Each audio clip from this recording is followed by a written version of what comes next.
The contractions were coming every 3 minutes. I was gripping the kitchen counter so hard my knuckles had turned white. Sweat was pouring down my face. My water had already broken. And the woman standing just 10 feet away from me, the woman who was supposed to be my family, looked me dead in my eyes, picked up her cup of tea and walked back to her bedroom. She closed the door behind her. She didn't call for help. She didn't call my husband. She didn't even flinch. And then, I'm not making this up, she turned the key in her lock. That moment right there changed the entire direction of my life. And by the time I was done, that woman had lost her house, her money, her reputation, and every single person she thought would always take her side. My name is Ayanna Mitchell.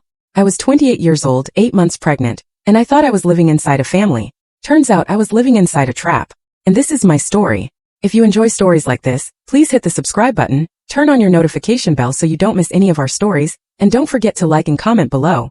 Tell me where you're watching from and what time it is there. I personally read every single comment. Let me paint you a picture of what my life looked like before everything fell apart.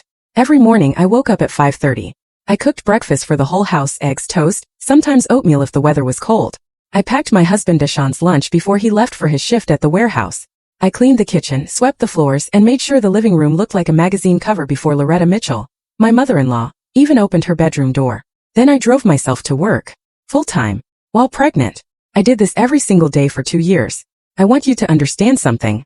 I didn't do all of this because anyone asked me to. I did it because I genuinely believed that if I just tried hard enough, worked hard enough, and loved hard enough, Loretta would eventually accept me. I believed that one day she would look at me and see a daughter instead of an enemy. I was so wrong. Loretta Mitchell was a tall woman with sharp eyes and an even sharper tongue. She had raised Deshaun alone after his father, Walter, passed away when Deshaun was just 14. She wore that sacrifice like a crown, like it gave her the right to control every single part of her son's life, including his marriage. From the very first day I moved into that house, Loretta made it clear that she didn't want me there. She would forget to tell me when she'd invited guests over, so I'd come home from work still in my uniform to find the living room full of her church friends. She'd eat the food I cooked and then tell Deshaun it tasted bland. She would call him on his lunch break every single day just to remind him about things that didn't need reminding, just to keep that connection tight, just to make sure he never fully turned his attention toward me. When I got pregnant, I thought things might change. I was foolish enough to hope. Instead, Loretta looked at my growing belly and said, and I remember this clearly because it hit me like a slap, I hope you're not expecting me to babysit. I raised my child. I'm done. Deshaun laughed it off. He always laughed things off when it came to his mother. He was a good man in so many ways, hardworking, funny, gentle when it was just the two of us, but the moment Loretta entered a room, it was like someone turned down the volume on the real Deshaun and turned up a version of him that was still 12 years old and desperately needed his mother's approval. That was the crack in our marriage. And Loretta knew exactly how to keep that crack open. The morning everything collapsed started like any other morning. I was 34 weeks along, not quite full term but close enough that the doctors had said it was safe. I had been having some pressure and discomfort for a few days, but I thought I was just tired. I went about my morning routine, made breakfast, cleaned up. Around 10 in the morning I felt a pain so sharp it made me drop the glass I was holding. It shattered on the kitchen floor. I stood there, both hands on the counter, breathing through it. Then I felt warmth spreading down my legs. My water had broken. Loretta. My voice was shaking. Loretta, I need help. I think I'm in labor. She came to the kitchen doorway. She looked at me. She looked at the floor. And then she crossed her arms. You're being dramatic, she said. First-time mothers always panic. Sit down and drink some water. Loretta, my water broke. I need someone to call Deshaun. Please. He's at work. Deshaun is busy, she said. He can't be running back home every time you have a cramp. I could not believe what I was hearing. I grabbed my phone and tried to call him myself, but my hands were trembling so badly I kept fumbling the screen. Another contraction hit, stronger this time, strong enough to make me cry out. Stop that screaming, Loretta said, her voice as cold as stone. You're going to upset the neighbors. I looked at her. I really looked at her. And in that moment, I understood something I had been refusing to understand for 2 years. This woman did not see me as a person. She never had. Please, I whispered. Please just call someone. What she did next is something I will carry with me for the rest of my life. She walked to the front door. She opened it. And she looked at me and said, "This is what you get for trapping my son with a baby. Get out of my house." I thought she was bluffing. I stood there holding my stomach, unable to fully process what was happening. She was not bluffing. She physically guided me, her hands on my arms, out the front door. And then she locked it behind me. I was in active labor, standing on the front porch, alone.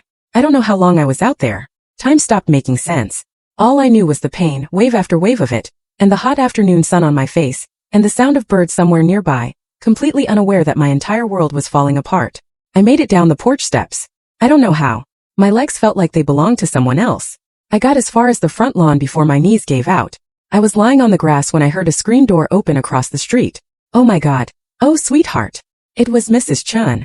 She was 71 years old, barely 5 feet tall, and she moved faster than I had ever seen an elderly woman move. She was beside me in seconds, her small hands cupping my face, her voice steady even though her eyes were terrified. I've got you, she said. I've got you, honey. Don't you worry. She called 911. She held my hand the whole time. When the ambulance came, she climbed right in with me and dared the paramedic to tell her she couldn't. My daughter was born 40 minutes later. She was tiny and perfect, and she screamed so loudly that one of the nurses laughed and said, "Oh, this one's going to have opinions." I held her against my chest and I sobbed, not just from exhaustion and pain but from relief. We had made it. Both of us. What the doctors told me afterward was less comforting. I had lost a significant amount of blood.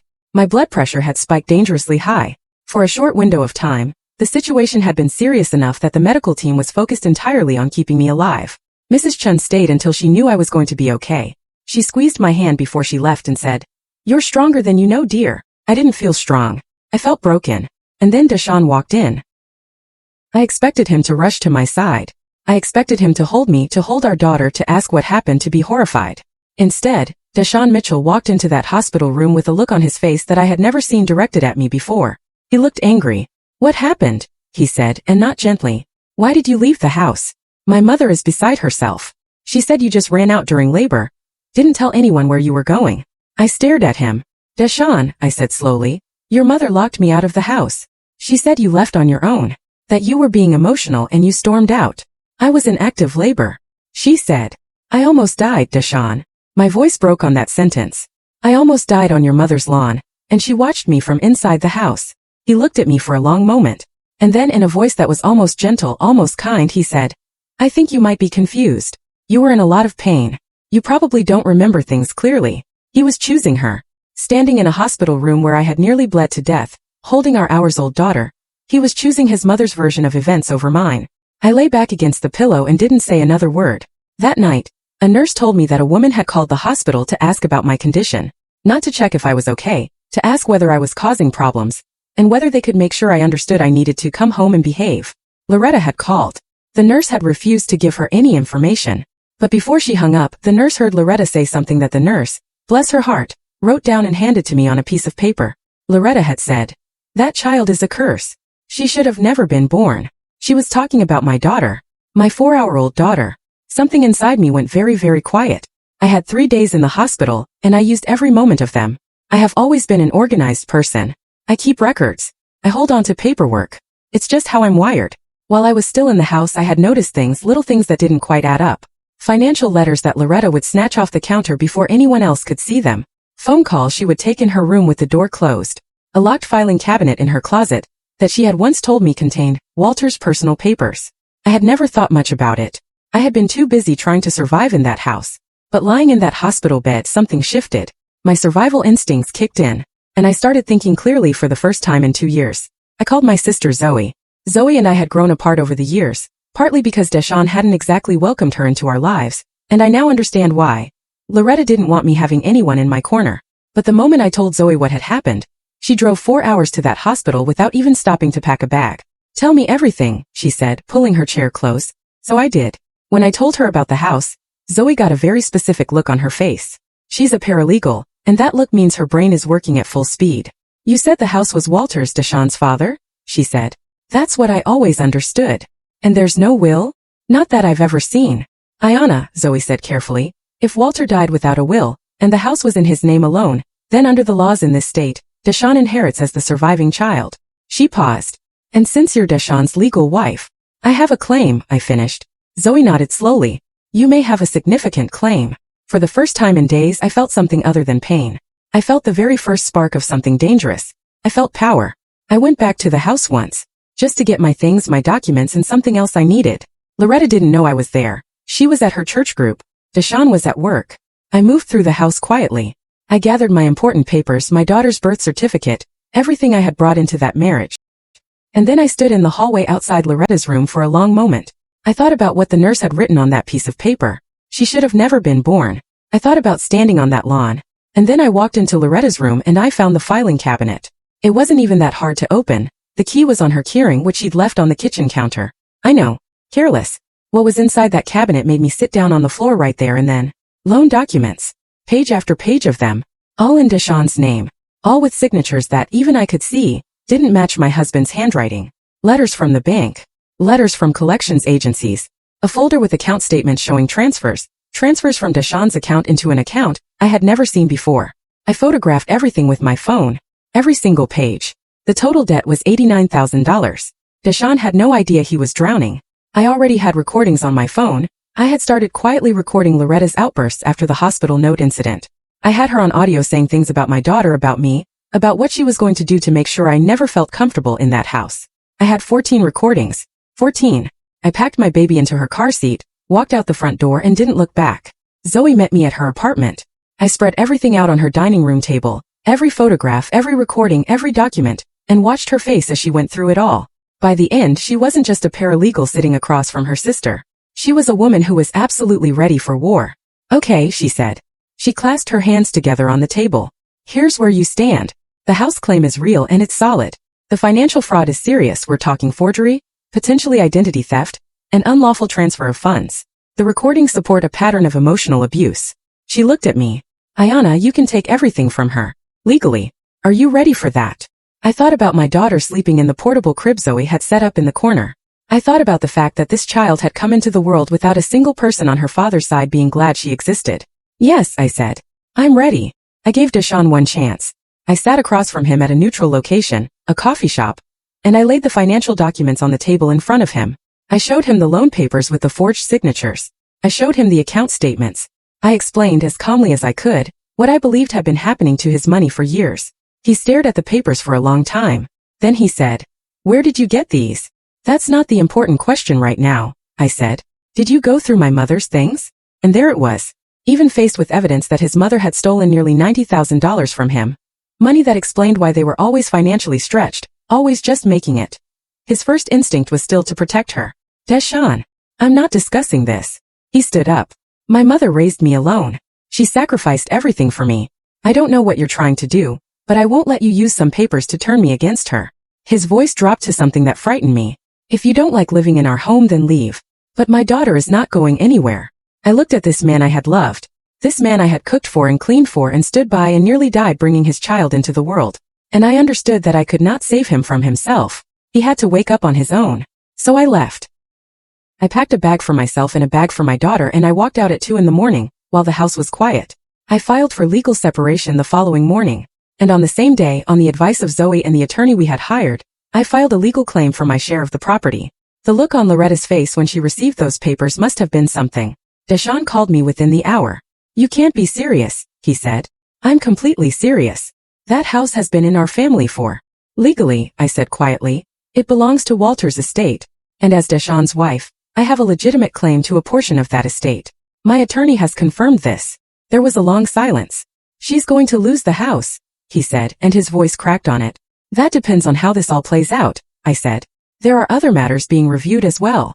At the same time, I had reported Loretta's financial fraud to the appropriate authorities. I had handed over every photograph, every document, every piece of evidence from that cabinet. An investigation was opened. It didn't take long for the consequences to begin. Loretta's accounts were frozen pending the investigation. Her credit card stopped working. She went to a store to buy groceries and her card was declined. According to Deshawn's sister, who had started quietly talking to me by this point, Loretta stood at that checkout counter for a full minute before she understood what was happening. And somewhere in the middle of all this, Deshawn pulled his own credit report for the first time in years. The number he saw made him physically sick. Collections calls started flooding his phone. Creditors he had never heard of. Counts he had never opened. He called me at 11 o'clock at night, and for the first time since any of this had started, he didn't sound angry. He sounded lost. "We need to talk," he said. I agreed to meet, but I brought my attorney. Deshawn came alone. He looked like he hadn't slept in several days.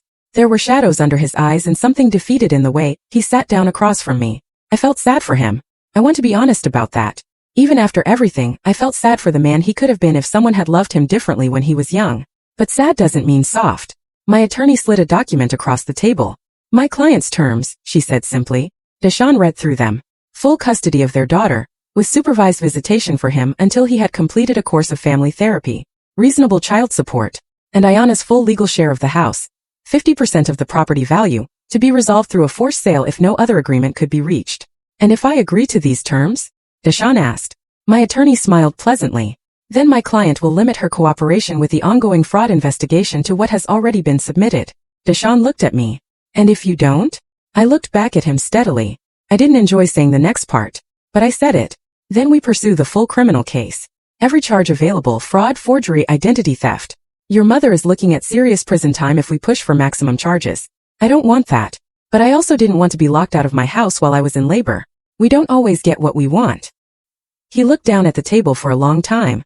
Loretta, I was told, did not take any of this quietly. She made phone calls. She called every family member she had and told them that I was vindictive, that I was lying, that I had always been out to steal from her son, that the financial papers were forged by me, that I had manufactured a crisis to get sympathy. What she didn't know was that I had already gotten there first. Zoe had helped me put together a clear, simple summary of the evidence, not emotional, not dramatic, just facts and documents, and I had quietly shared it with Deshawn's siblings. All three of them. The oldest sister, Danielle, called me 2 days later. I've been dealing with her my whole life, Danielle said. Her voice was very controlled, but I could hear the emotion underneath it. She did the same thing to my first husband, turned Deshawn against him. I lost that marriage partly because of her. A pause. I'm so sorry this happened to you. His brother Marcus sent me a text that just said, "We believe you. We're sorry." Loretta had always controlled her family through fear and guilt, and the threat of her disapproval. But there's a limit to how long that kind of power lasts. Once people see behind the curtain, they can't unsee it. She had lost her audience. The court ordered the house to be sold. I received 50% of the proceeds. After everything, the legal fees, the process, I walked away with $180,000. I stood in my attorney's office when the transfer came through, and I stared at the number on the screen for a long time. I had come into that marriage with nothing but love and hard work. I was leaving with something real, something mine. Loretta, I was told, moved in with a cousin 2 towns over. She had no choice. Around this same time, I sat down one evening and wrote out my story. I changed the names. I left out specific identifying details, and I posted it online. I wasn't doing it for revenge. I was doing it because I had spent 2 years feeling completely alone, feeling like I was the crazy one, the dramatic one, the difficult one, and I wanted someone else in that situation to know that they weren't alone either. The response was not what I expected. Within 48 hours, the post had been shared over 200,000 times. My inbox was flooded with messages from women, and some men who said, "This is my story. This is exactly what happened to me." A local news station reached out asking for an interview. I sat with that request for a long time before I said yes. Loretta was formally charged. Fraud. Forgery. The charges were serious enough that she was looking at up to 5 years in prison if convicted. She called Deshawn every day.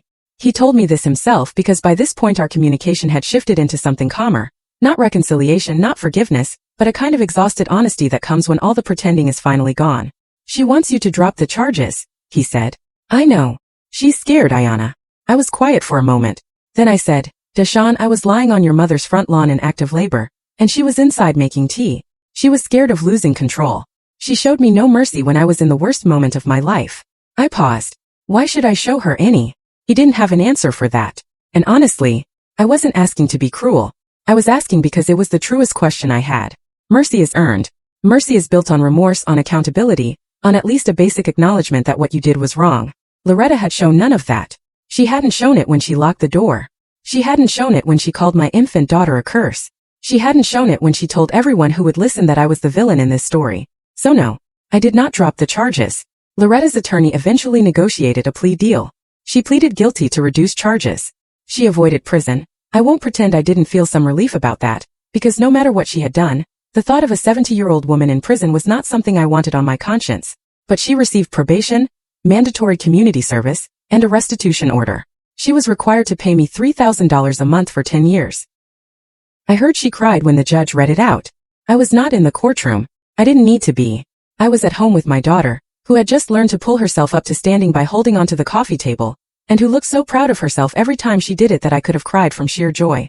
1 year passed. Then another. I bought a house. Small but mine, completely legally, fully mine. I painted the front door yellow because I had always wanted a yellow door, and had never been in a position to have one. I planted flowers along the front walk. I hung pictures on the walls. My daughter started toddling around the kitchen while I cooked, pulling on my leg, demanding to help with everything. Deshawn came for his supervised visits. He was in therapy. He was trying slowly and imperfectly to become someone our daughter could be proud of. I couldn't forgive everything. Some things don't get forgiven, they just get carried differently, but I could see him trying, and that was something. Zoe came for dinner every Sunday. Mrs. Chun got a card and flowers every year on my daughter's birthday, without fail, for the rest of her life. On a Tuesday morning, 14 months after everything had ended, a letter arrived in my mailbox. The handwriting on the envelope was one I recognized immediately. My stomach tightened. I stood at my kitchen counter and I opened it. It was 3 paragraphs long. The handwriting was shaky. The words were, "I'll give her this, genuine in their own way." She said she had done wrong. She said she had let fear and selfishness drive her to do things that were unforgivable. She said she hoped my daughter grew up happy.